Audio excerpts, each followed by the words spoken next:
Thank you. Thank you very much, Kevin. 20, 30, 40. Let's get going.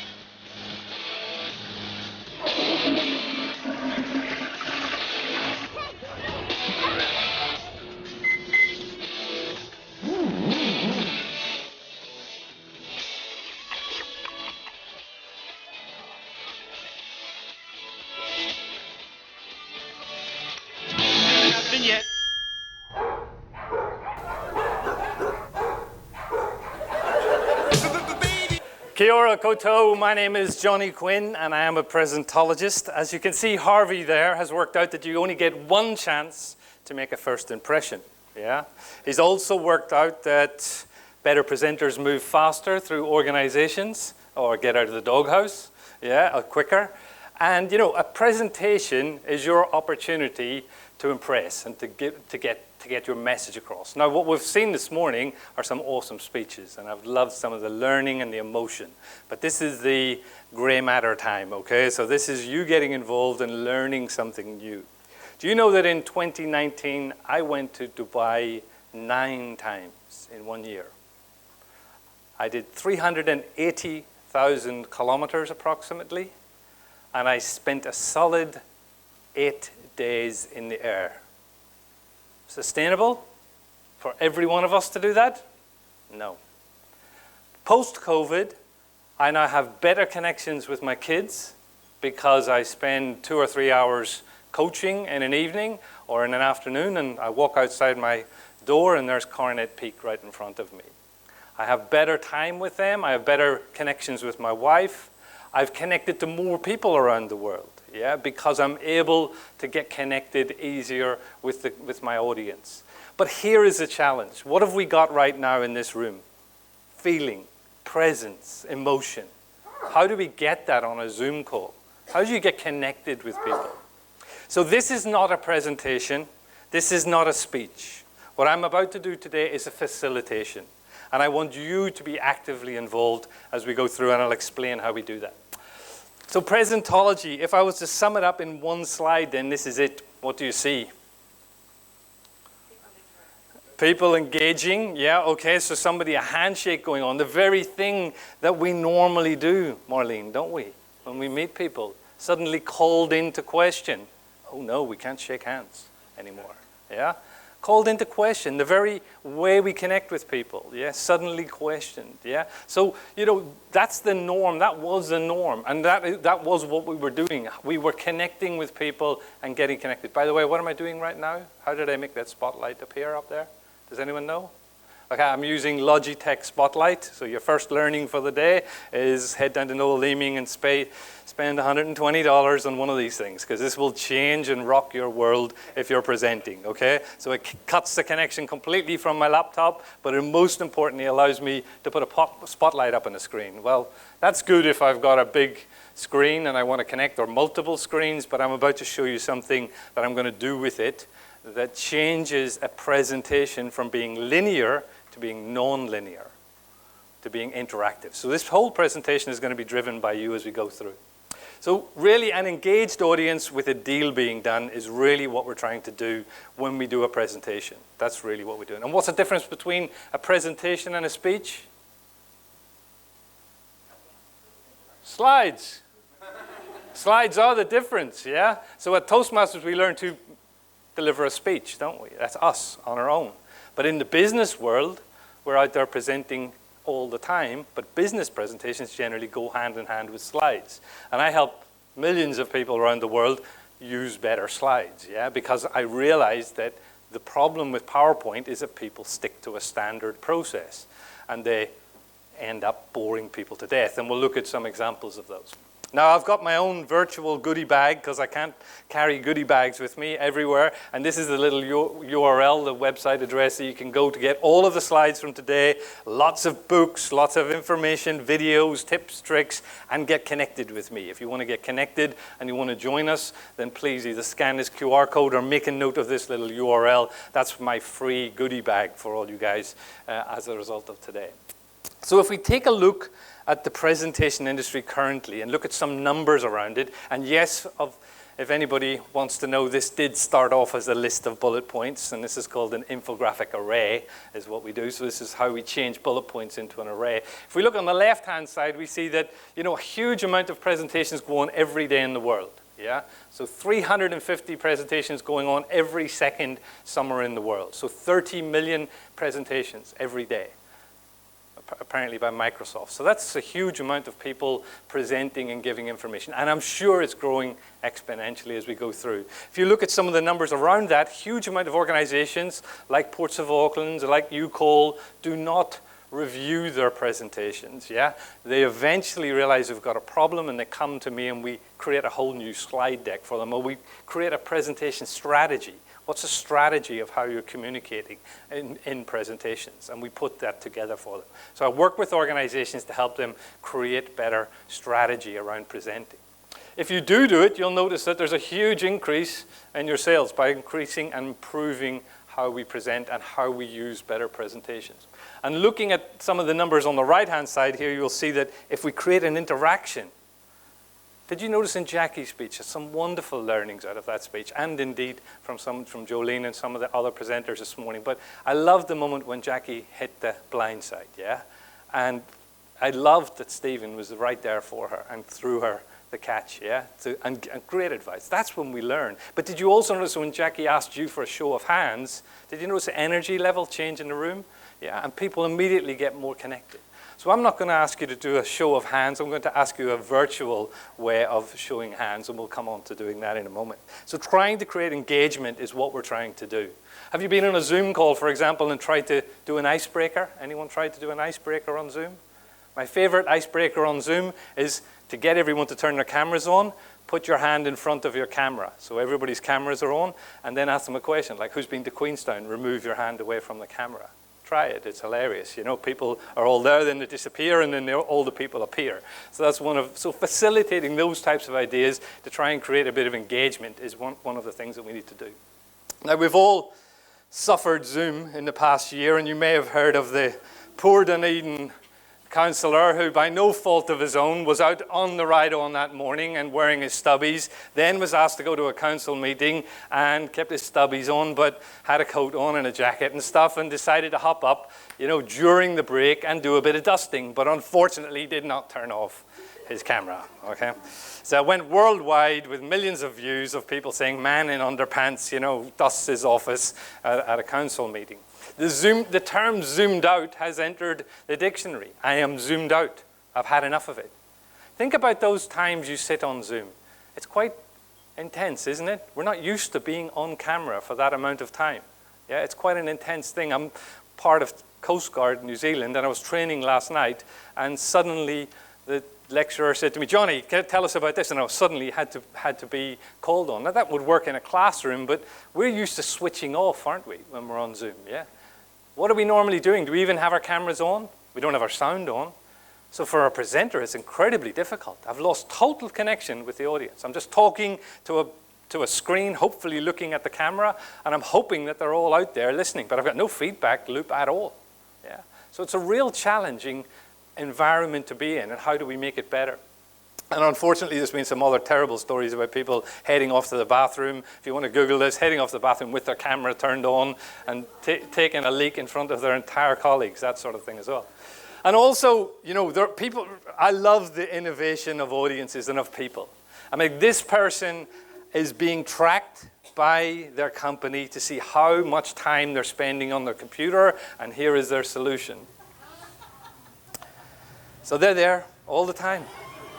They're constantly working, just in the same arc. Yeah, they're constantly working in the same arc on their computer all the time.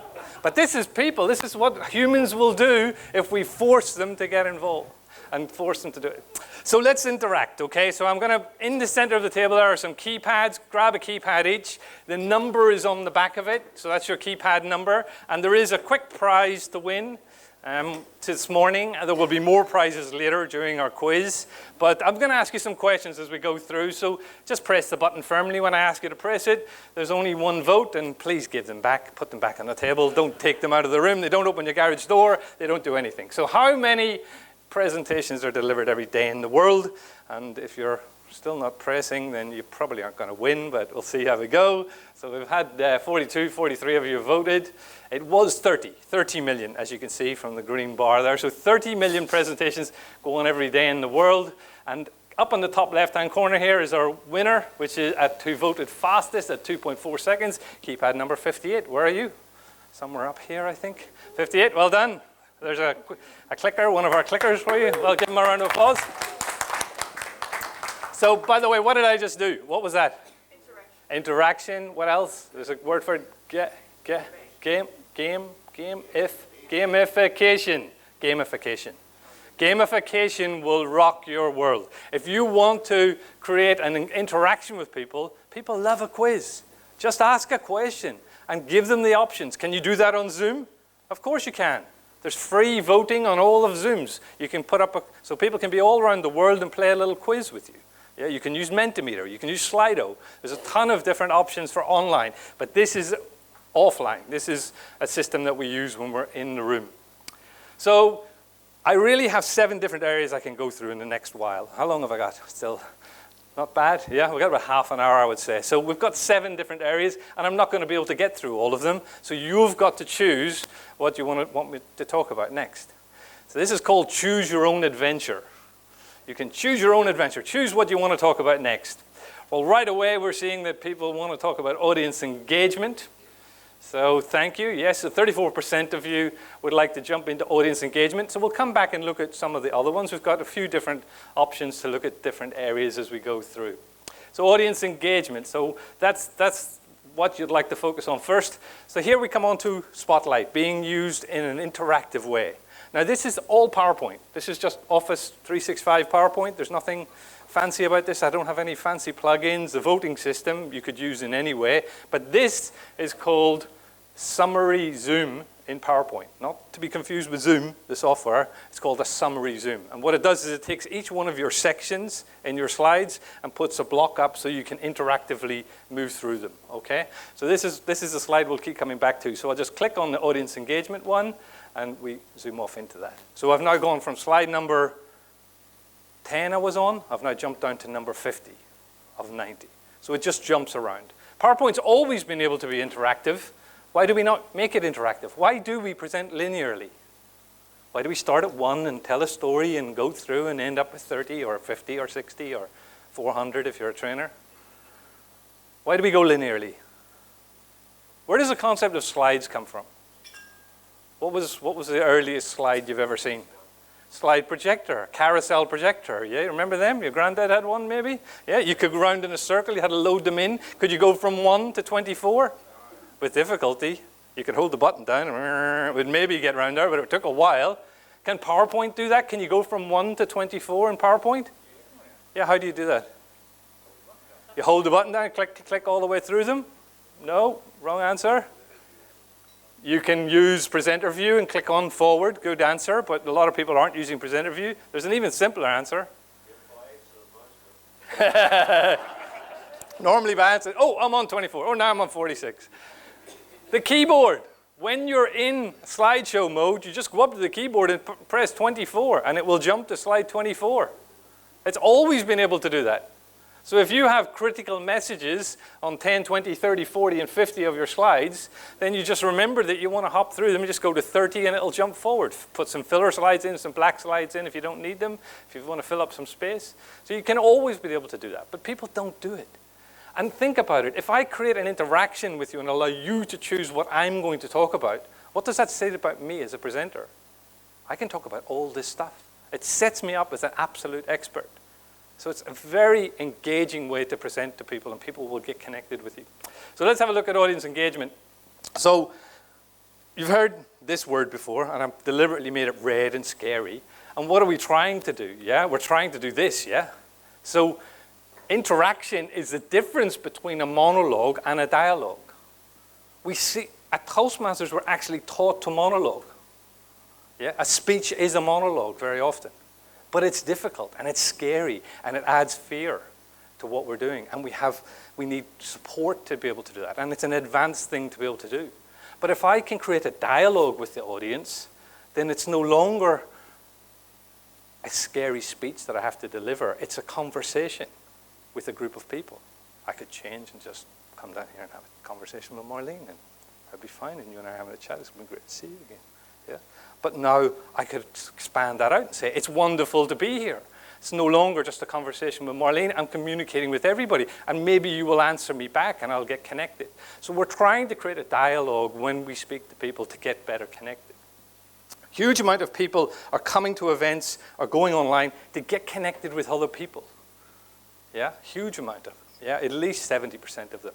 We've mentioned this earlier, that if we create an interaction, we force memory retention because people want to get involved more and want to actually learn something.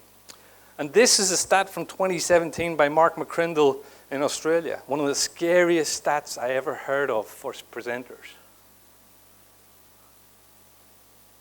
What does it mean? It means that you have to know everything that you're going to talk about. It means that the audience wants you to be able to hop around and change what you need to talk about depending on what they want to know. That's very tough for presenters because we normally are taught to think in a linear fashion. This requires interactive and dynamic thinking.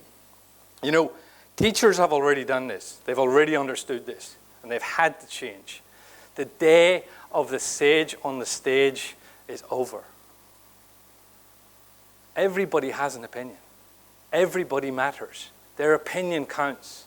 Teachers realize that they can't stand up there and, like Christian brothers taught me, beat it into them. It doesn't work anymore. If I go into my daughter's class at Wakatipu High School this morning, they're sitting around in groups, researching stuff on Google. The teacher's moving through them and advising them what data or what the information that's out there, what they should pull together. So she's now a guide on the side. She's not a sage on the stage. But I put it to you that there's another level coming, which is the wisdom of the crowd. There's a book by James Surowiecki called The Wisdom of Crowds. It talks about that the information known by a group of 50 people in a room, is way more than I can ever achieve as an expert. So the wisdom of crowds, by getting the information from your audience, is actually more valuable than what you've researched and know.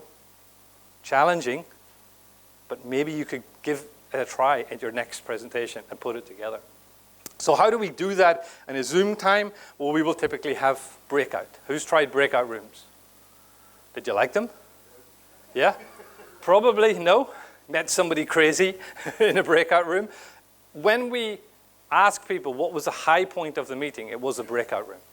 By allowing the presentation to go from a whole group of people and break it down into a group of people and then allowing them to work in groups and come up with ideas. If we had time, we could do it now. You would come up with an idea. I, as the facilitator, would say, this is a campfire session, and here are the rules. Yeah?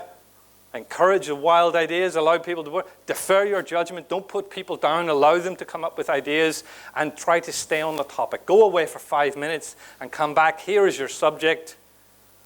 Now go do. Break out into rooms.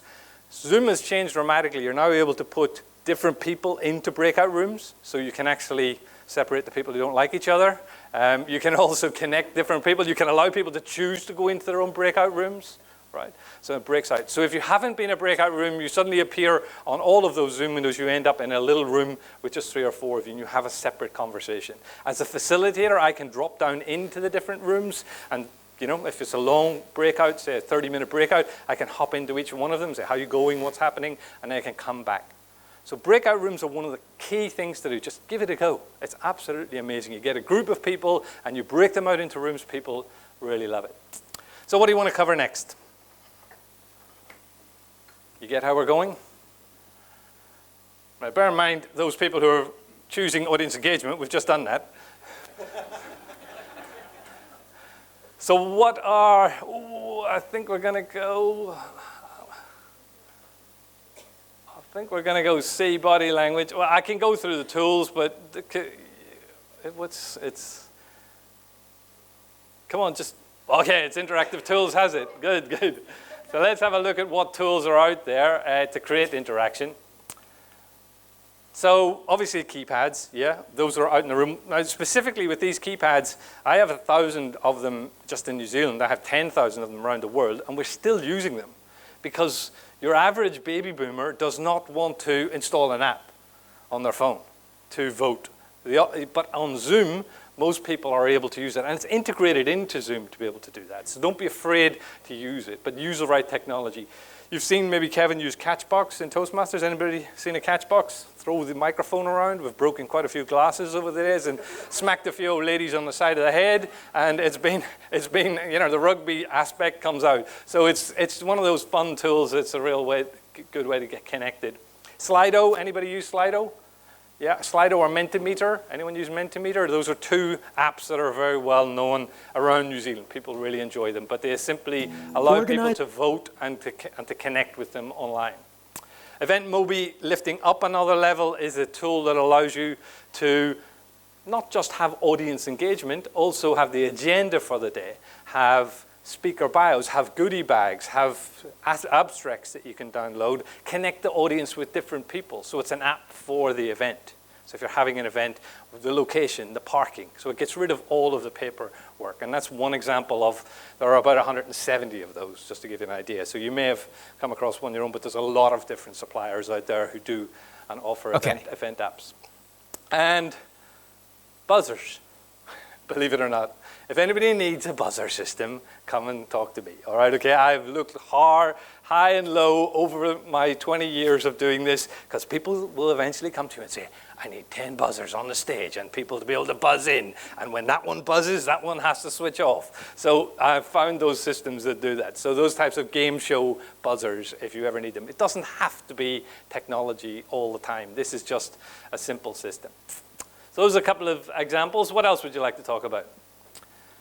Are we getting towards meeting architecture? Is how we set up meetings and how we put things together. But it looks like we're hopping into body language. Thank you. The 23 people that chose that. So body language, what elements of Zoom can we bring into body language? Well, one of the main things to consider is you're in front of a green screen, hopefully, aren't you? No.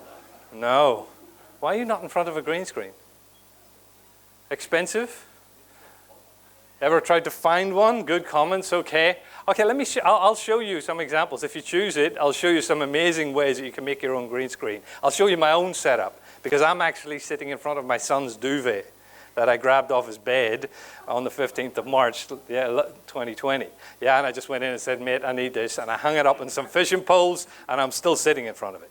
I haven't bought a green screen at all. You can do this, but it can come across very well. I'll show you that if you choose that as we go through. But be aware that if you're wearing green, you're going to disappear, which is absolutely fine if you want to do a magic show. And I have seen magic shows with bits of cloth and sort of making things appear. Consider that as a good example. Just get a green cloth, put it over a prop, take it off. Wow, look, so the audience are amazed. So, there's lots of different ways that you can use it. But try to be your brand, come across and get your message across. Try to watch out for logos and motifs. Now, the hands, are a constant issue, with generally. And, hands are a problem up here. Like I was taught by warriors. Yeah, you remember the teacher who did this? Or maybe this was defensive, or what about this? The lonely lover, we call him, his mama didn't hug him enough. So the hand is a constant problem when we're presenting, generally. But when we're in front of a green screen or in front of a camera, I hope you're standing up, because that's the way to present. You wouldn't sit down and present, would you? So you got to stand up, don't you?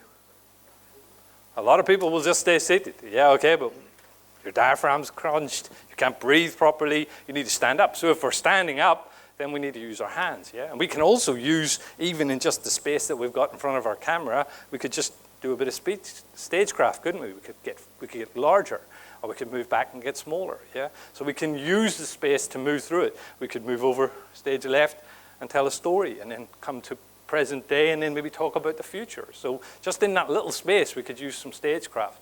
So, using our hands in that can create impact as we go through. So very often we've got a clicker or something, but watch out for the real problems, the liar, the beggar, the worrier, Yeah, so the hands stay below the chin and above the groin, yeah, okay? So that's the area we can use it in, yeah? We don't want to do the Adam and Eve, yeah? We don't want to do the schoolboy, yeah, okay? We learn these as we go through. But those are also very true on Zoom. The eyes are the windows to the soul, and probably the most important aspect of Zoom calls. And yet, it's the number one thing that people fail on. You must look through the camera to the eyes of the people on the other side. They're over there, in that camera lens. Yeah, it doesn't work when I'm in a big room of people, but when I'm working, the person that I'm talking to, their eyes are through the lens of that camera. Who even knows where their camera is? Because I see some people, they don't know. Yeah. Who has an external camera? Because using the camera in your laptop is useless. It's a 720p basic camera. It's terrible quality. You need a high definition camera. And it doesn't have to be expensive. I bought mine for $50, yeah, when you could buy them, but they're getting easier. So the Logi Brio is probably the best camera you can buy. It's got a glass lens, and it's a HD webcam that sits on top of your computer. If you want to look good, you need one of those. Absolutely. Do not use the camera in your laptop. It's not good enough. Yeah, and yet every night on TVNZ, yeah, or in the morning, I see people being interviewed on television, very successful people, who for the sake of a $50 camera, we are staring up their nose. I do not want to look at your nose hair. Yeah? I do not want to see some terrible background. Yeah? I want you to look professional. And does it cost a fortune?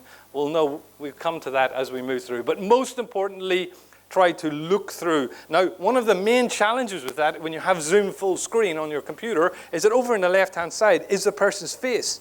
And I've got a big screen, and my camera's up here. So all I got to do is restore Zoom down to a window and put it under my camera. Then I'm looking at the person. So don't use Zoom full screen. Make it a window and put it under your camera. That's my top tip for looking really impactful. The mouth, if you've got bad teeth, please get them fixed. We want to see your teeth. Yeah, that's the message there. All right, okay? We want you to smile. We want you to have fun. Yeah, we want you to be engaging. We do not, as an audience, we do not want to see you having a terrible time. This is the same story if you're talking in front of people. So what else? Shall we look at the setup? Go on. Number B. We'll come on to slides if we get a chance. We're going to go slides first. Oh, now we're going. I've led the conversation. Good. Set up. Because you do want to see my setup because I got you interested. So this is the setup in my environment. There it is. Wow. What an amazing studio you've got, John. Yeah, your son's duvet. Marlene, question? Why a green screen? Why green? So what happens when you use a green or a blue or a white, there are various colors, any uniform color, Zoom will remove all of that and replace it with something else. I'm about to show you an example. So I've got a green screen behind me. I've got a chair and I've got a desk. But is a desk normal? No, it's an electric desk. It rises up. So my desk can move up and I can stand up, push the chair underneath, and I can stand up and present, which makes a huge difference. I've got a decent quality microphone, $50 again on Facebook or Trade Me, yeah? Not expensive. USB microphone, really awesome quality, because if everything goes wrong, you need to still be heard. And I've got a decent webcam on top of my screen and a decent light in front of me. If you do use a green screen, you need decent lighting. So we also recommend, in terms of data, getting yourself connected to the router in your home, your wired router, a wired cable, as opposed to using Wi-Fi. Why? Because your kids jump on YouTube or TikTok and all of a sudden, bang, it's crashing, okay? So get rid of the TikTokers, connect via a cable to your computer. If your computer doesn't have a cable connection, you can just buy a little dongle and get it connected, and you can get a wired connection. Wired connection makes a huge difference because you've got better data going to your laptop, yeah, rather than putting it together. There you go. There's a solution for you. I told you I was going to give you a green screen solution. $22 on Wish. Attaches to the back of your chair, and there you go. Pop up, yeah, green screen, attaches on the back of your chair. But the problem with the chair is I'm going to stay seated, and I don't want to be seated. I want to be stood up, and I want to get connected. And do I need to spend $1,000 on an electric desk? Well, no, not really. Yeah. Now, I am sure that the people in the States or wherever she's talking to on the other end of this call thought, wow, what a professional setup she's got. But little did they know that she had cobbled it together. And that is a sort of innovation that we've seen going on over the past year. Yeah. It doesn't have to cost thousands of dollars to do this. The simplest thing you can do is go out to the shed, get an orange box, sit it, and put your laptop up on top of it. That is the simplest thing. At least the camera will be on eye level with you. We will not be staring up your nose. So think about how you're doing this. Think about how it's coming across. Yeah, it could be, definitely. So we talked about stagecraft and putting it together. Virtual backgrounds. What can I do with a virtual background? Well, in a virtual background, I can now start adding pictures into it. I can now start adding even videos into it. I can turn into Dan Corbett, like the news, and start telling the message. And there are a whole range of tools that you can do in PowerPoint. Now, I've got one video with all of those 20 things listed out in them, and I'm going to send it to you afterwards because I just found it this week and it isn't in the goodie bag yet. But this video explains all 20 ways to be really impressive on Zoom. So I'll make sure you get that. But here's me just showing you a few examples. For example, is a picture saved from Toastmasters from a presentation that I made. So I just put the logo up in the top left-hand corner there, and I can obviously point to that, and it replaces that in the background. So you can see what you would use. So if I was at a Toastmasters event, I can brand myself. Then I've got my own branding, which you can also change. And you can see here that it's now more of a sort of darker background with my own logo on it. But wouldn't it be a good idea to maybe also then add something else into it? So for example, the QR code, which is here. So that allows people to scan the QR code. So if you wanted to have a go at that right now, I'll give you a moment, and you just grab your phone and you hold it up, and you scan that QR code, and that will take you straight to my website. But you can set up a QR code to take you anywhere. So that's the sort of uses that you could use a virtual background for with a static background. You could also show where you are. I'm based in Queenstown in New Zealand, and you could put an image of that behind you in summer and maybe also in winter, just to give people a different feel as you're going through. Some people ask me what my setup is, and I did previously have a green screen, and here's an example of my setup, so I could explain to people how to use that. Then we can move on and maybe put some video in, and you could also add video in, and you can see here now that these are some of the scenes that we have around Queenstown, and it sort of just sets the scene if I happened to be talking to people about where I'm from and showing them what sort of activities go on around the region here. Currently not, because we're all in lockdown, but we're looking forward to these winter activities as well. If you do connect with people about your kids or your family, then isn't it great to put maybe a video of your kids up, and that gets people connected with, you could talk to them about your family, etc., and whatever's going on with that. And then you can come on and start showing some of your work. So for example, here are some of the healthcare presentations that we've made over the years. We're a presentation company, and that's what we do. So we build presentations for companies. So it's a good idea to be able to show different show reels, different examples of stuff that and projects that you've worked on. So, you can stand in front of it, you can talk to it, you could move completely out of the way. Dan Corbett, what do you think? Yeah? So those are just a few ideas. Now, there are a whole range of other things you can do. You can actually have yourself in the corner on top of your slides and move your slides forward now as well. So it's also possible to, that's called under advanced tool sharing, and it's presenting PowerPoint as a virtual background. So you can, Zoom have allowed that and brought that in. So, if you want to, I will make sure that you get sort of how to do these. I'll get a video to you of how to do these as we put it together. So we've got a bit of time. We're on yellow. I think we've got 3 minutes to go. Okay, let me just give you a quick few insights into slides and how we can do those. And let me just skip through, sorry, to my interactive slide again. And because I always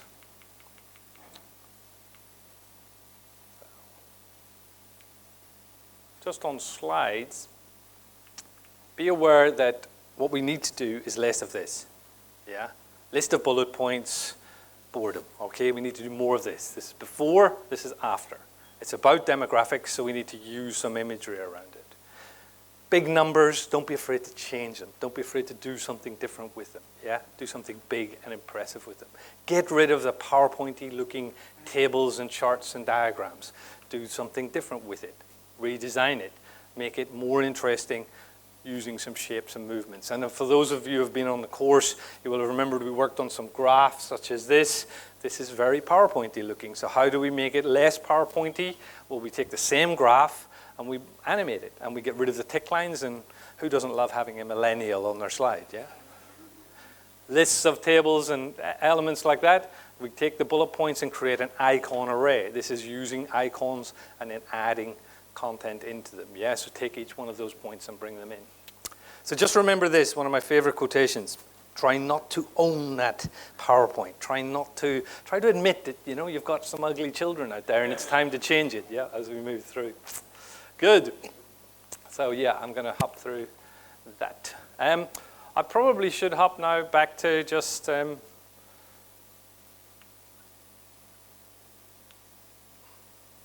need to, sorry, I got a bit lost in my, I'll just hop into the interaction section again.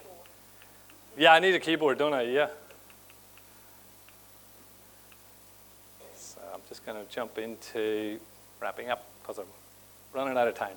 So, what do audiences want? We don't want a presenter anymore. We want a presentainer. Have you heard of a presentainer? It's called a portmanteau, and you can tell I like portmanteaus, so I'm a presentologist. So a presentainer. Can we be presentainers? How would we define a presentainer? We want visual connection with our audience, yeah? And that's on Zoom. We want to get connected. So the camera is your connection with the audience. Get connected with them. Be careful where your hands move, yeah? Above the chin is definitely lying, according to the CIA anyway. So try not to get your hands in front of your mouth as you communicate. In Ireland, we call it Shandaki, the art of telling a story. Telling a story from a grandfather to a son. We want to hear stories. I've heard some wonderful stories this morning, and that's what makes connection, isn't it? That's what gets us connected. Vocal variety, so important, yeah? Now, if I speak in my Belfast accent, it sounds like this. It's very, very hard. Nobody knows what I'm talking about, so I really have to slow down. Kevin has called me the boy from Belfast who's banning bullets. That's my Northern Irish accent. I had to soften it so that people could understand me more, yeah, and not speak so quickly. So get a vocal coach if you need one, yeah? But we want to hear projection. We want to hear prosody. We want to hear people get connected.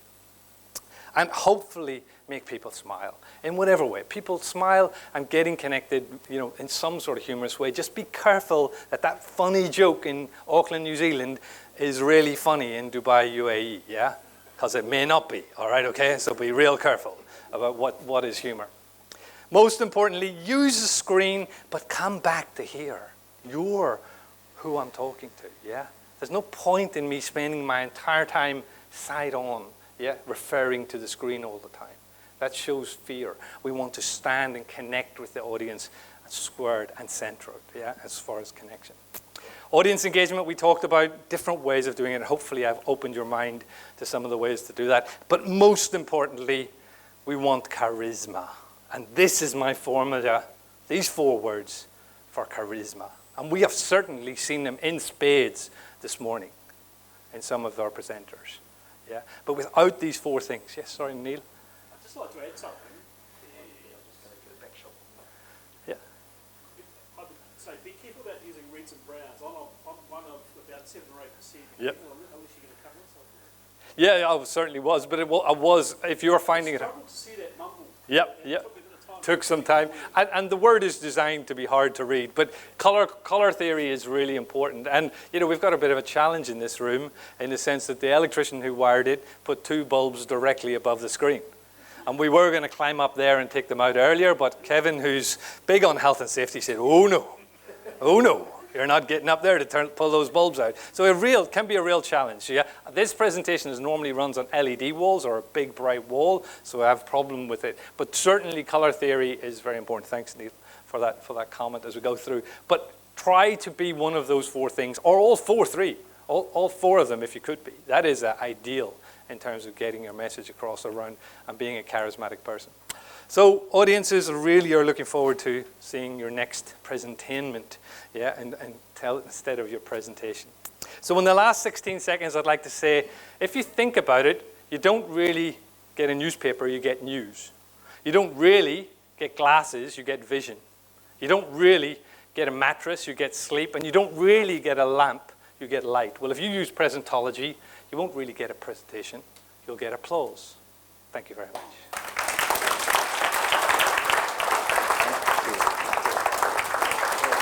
Thank you.